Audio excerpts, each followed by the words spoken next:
नमस्कार, ये आकाशवाणी पटना है। अब आप खालिद रशीद से प्रादेशिक समाचार सुनिए। पहले मुख्य समाचार। केंद्र ने 15वें वित्त आयोग की अनुशंसा के तहत आज बिहार के ग्रामीण स्थानीय निकायों के लिए 869 करोड़ रुपए का अनुदान जारी किया। राष्ट्रीय जांच अभिकरण NIA ने जाली नोट और आतंकी नेटवर्क चलाने के आरोपी नजरे आलम के भागलपुर और आरा स्थित ठिकानों पर छापेमारी की। BPSC की 70वीं संयुक्त मुख्य परीक्षा 25 अप्रैल से 30 अप्रैल तक आयोजित होगी। 21 फरवरी से 17 मार्च तक अभ्यर्थी कर सकेंगे आवेदन। और उत्तर प्रदेश सरकार तथा महाकुंभ मेला प्राधिकरण ने महाकुंभ मेले को 26 फरवरी से आगे बढ़ाने की खबर को अफवाह बताया। अब समाचार विस्तार से। केंद्र ने 15वें वित्त आयोग की अनुशंसा के तहत आज बिहार के ग्रामीण स्थानीय निकायों के लिए वित्तीय वर्ष 2024-25 के लिए अनुदान जारी किया है। बिहार को कुल 869 करोड़ रुपए का अनुदान जारी किया गया है। ये अनुदान अनिवार्य शर्तें पूरी करने वाली सभी 38 जिला पंचायतों, 530 पात्र ब्लॉक पंचायतों और 8000 से अधिक पात्र ग्राम पंचायतों के लिए है। राष्ट्रीय जांच अभिकरण NIA ने आज जाली नोट और आतंकी कनेक्शन मामले में आरोपी नजरे आलम के भागलपुर और आरा स्थित ठिकानों पर छापेमारी की है। जानकारी के अनुसार छापेमारी के दौरान 5 मोबाइल फोन, कुछ दस्तावेज और 90,000 रुपए नकद बरामद किए गए हैं। नजरे आलम नेपाल के रास्ते पाकिस्तान से जाली नोटों का कारोबार करता था। बिहार लोक सेवा आयोग BPSC ने 70वीं संयुक्त मुख्य लिखित परीक्षा की तिथि घोषित कर दी है। परीक्षा का आयोजन 25 अप्रैल से 30 अप्रैल तक किया जाएगा। अभ्यर्थी 21 फरवरी से 17 मार्च तक ऑनलाइन माध्यम से आवेदन कर सकेंगे। एक रिपोर्ट।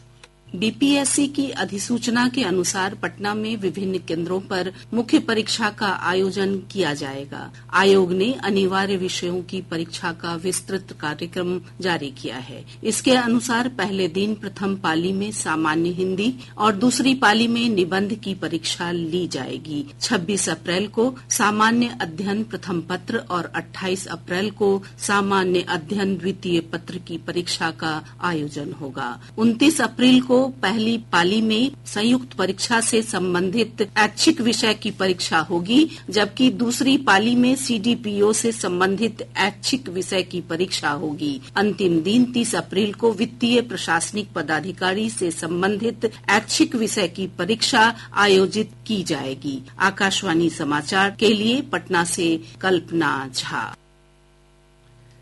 प्रदेश भर में कड़ी सुरक्षा के बीच बिहार बोर्ड की वार्षिक मैट्रिक परीक्षा आयोजित की जा रही है। परीक्षा के तीसरे दिन दोनों पालियों की परीक्षा शांतिपूर्वक संपन्न हो गई। हमारे शेखपुरा संवाददाता ने बताया कि जिले के SADN परीक्षा केंद्र पर कदाचार के आरोप में 7 परीक्षार्थियों को निष्कासित कर दिया गया। जिलाधिकारी आरिफ एहसन ने परीक्षा केंद्र पर तैनात मजिस्ट्रेट के विरुद्ध भी प्रशासनिक कार्रवाई करते हुए स्पष्टीकरण नोटिस जारी किया है।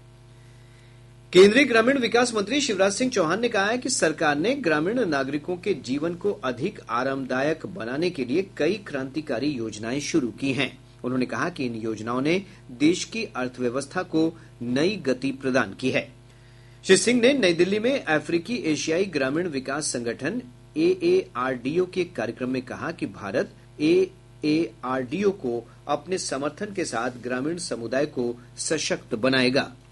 मैं आरडो को धन्यवाद देना चाहता हूं जो हमारे क्षेत्रों में ग्रामीण समुदायों के सामने आने वाली चुनौतियों का समाधान करने के लिए सामूहिक समर्पण को दर्शाता है। परिवर्तनकारी समाधान तलाशने और मजबूत साझेदारी को बढ़ावा देने के प्रति आरडो की प्रतिबद्धता, एकता और प्रगति के लिए दक्षिण दक्षिण और त्रिकोणीय सहयोग की भावना का प्रमाण है, जो आरडो को परिभाषित करता है और जो भारत के लिए भी एक मंत्र है।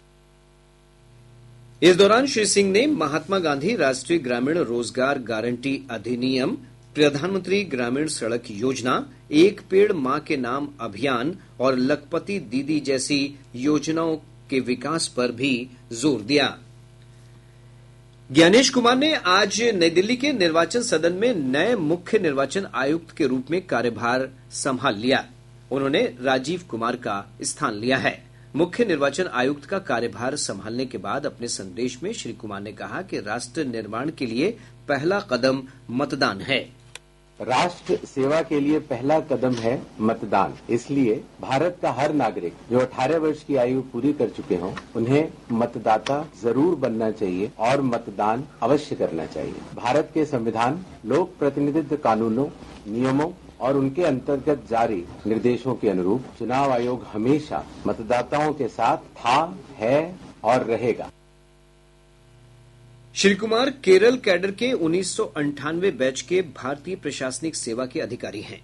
इससे पहले श्री कुमार 15 मार्च 2024 से चुनाव आयुक्त के रूप में कार्यरत थे।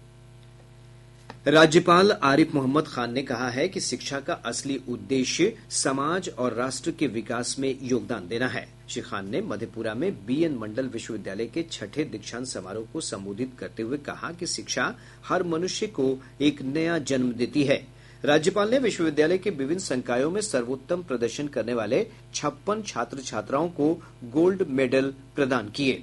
दीक्षांत समारोह में 1390 विद्यार्थियों को प्रमाण पत्र दिए गए। मुख्यमंत्री नीतीश कुमार ने अपनी प्रगति यात्रा के क्रम में आज रोहतास जिले में 3792 करोड़ रुपए की विभिन्न विकास योजनाओं का उद्घाटन और शिलान्यास किया। श्री कुमार ने सासाराम प्रखंड के बेल्हाड़ी स्थित जिला पंचायत संसाधन केंद्र में कई योजनाओं के शिलापट का अनावरण किया।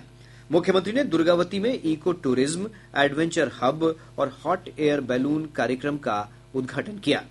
श्री कुमार ने विक्रमगंज के वाजिदपुर में काव नदी पर प्रस्तावित पुल के निर्माण स्थल का निरीक्षण भी किया। इस दौरान उन्होंने जीविका दीदियों के साथ संवाद किया। बिहार लघु उद्यमी योजना के तहत आज से आवेदन की प्रक्रिया शुरू हो गई है। उद्योग मंत्री नीतीश मिश्रा ने 2024-25 के लिए ऑनलाइन पोर्टल का शुभारंभ किया। योजना के तहत पात्र लाभुक 5 मार्च तक ऑनलाइन आवेदन कर सकते हैं। इसके अंतर्गत 59,000 लाभुकों का चयन लॉटरी के माध्यम से किया जाएगा, जिन्हें स्वरोजगार के लिए 2 लाख रुपए तक की आर्थिक सहायता दी जाएगी। प्रादेशिक समाचार आप आकाशवाणी पटना से सुन रहे हैं। और अब एक जरूरी सूचना। आकाशवाणी का प्रादेशिक समाचार एकांश पटना हिंदी भाषा के लिए आकस्मिक समाचार संपादक और आकस्मिक प्रसारण सहायक का पैनल तैयार करने के लिए योग्य अभ्यर्थियों से आवेदन आमंत्रित कर रहा है। आवेदन की अंतिम तिथि 7 मार्च है। अधिक जानकारी newsonair.gov.in के वैकेंसी सेक्शन या प्रादेशिक समाचार एकांश पटना के एक्स हैंडल @AIR News_Patna से प्राप्त की जा सकती हैं। और अब खबरें महाकुंभ से।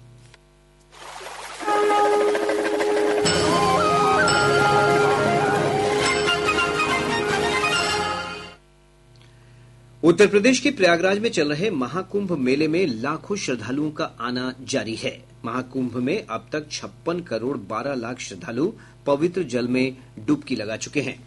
इस आयोजन के मुख्य आकर्षणों में संगम के पास प्रतिष्ठित बड़े हनुमान मंदिर भी शामिल है। हमारे संवाददाता ने बताया है कि इस मंदिर का सांस्कृतिक और धार्मिक महत्व बहुत अधिक है।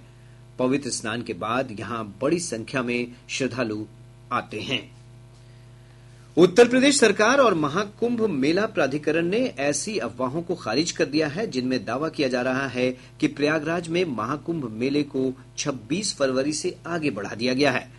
प्रयागराज के जिला मजिस्ट्रेट रविंद्र मांतड़ ने स्पष्ट किया है कि सोशल मीडिया पर ऐसी अफवाह पूरी तरह निराधार है। एक रिपोर्ट।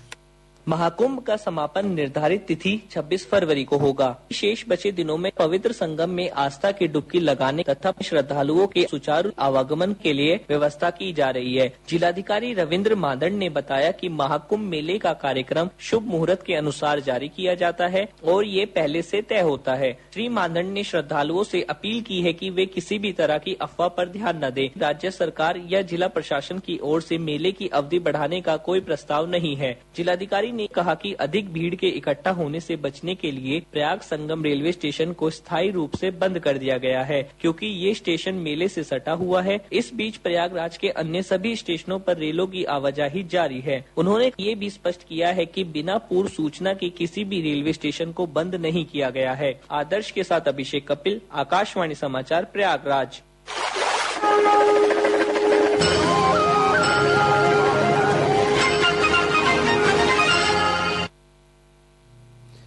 केंद्रीय मंत्री जीतन राम मांझी ने आज प्रयागराज महाकुंभ में आस्था की पवित्र डुबकी लगाई। श्री मांझी ने कहा कि संगम में स्नान करने से उनका तन मन पवित्र हो गया है।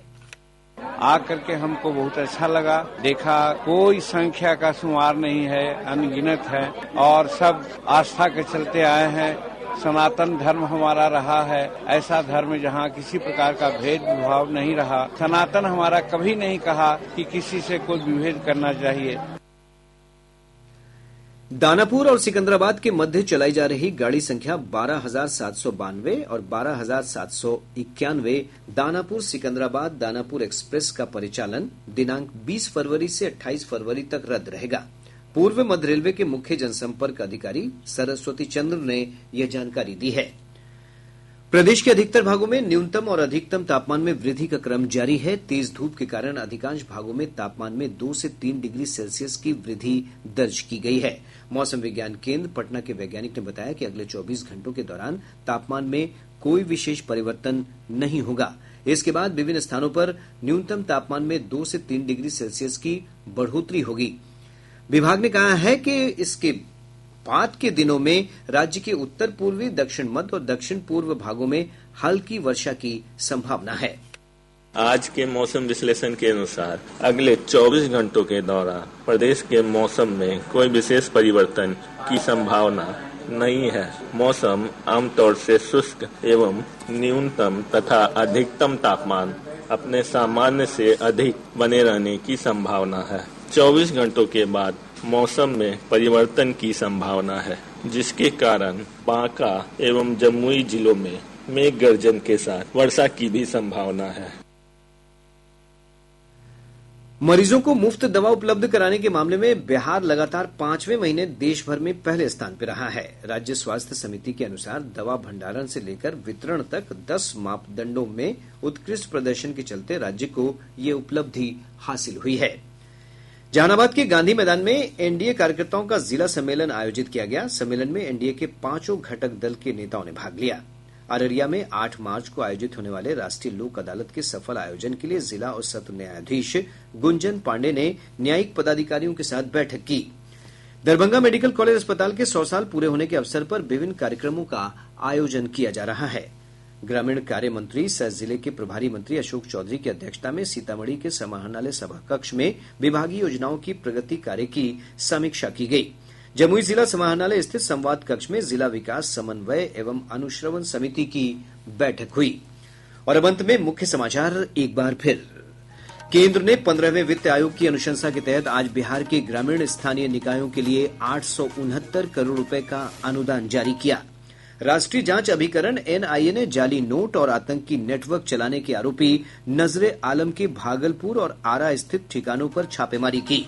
बीपीएससी की 70वीं संयुक्त मुख्य परीक्षा 25 अप्रैल से 30 अप्रैल तक आयोजित होगी। 21 फरवरी से 17 मार्च तक अभ्यर्थी कर सकेंगे आवेदन। और उत्तर प्रदेश सरकार तथा महाकुंभ मेला प्राधिकरण ने महाकुंभ मेले को 26 फरवरी से आगे बढ़ाने की खबर को अफवाह बताया। इसके साथ ही आकाशवाणी पटना से प्रसारित प्रादेशिक समाचार का ये अंक समाप्त हुआ।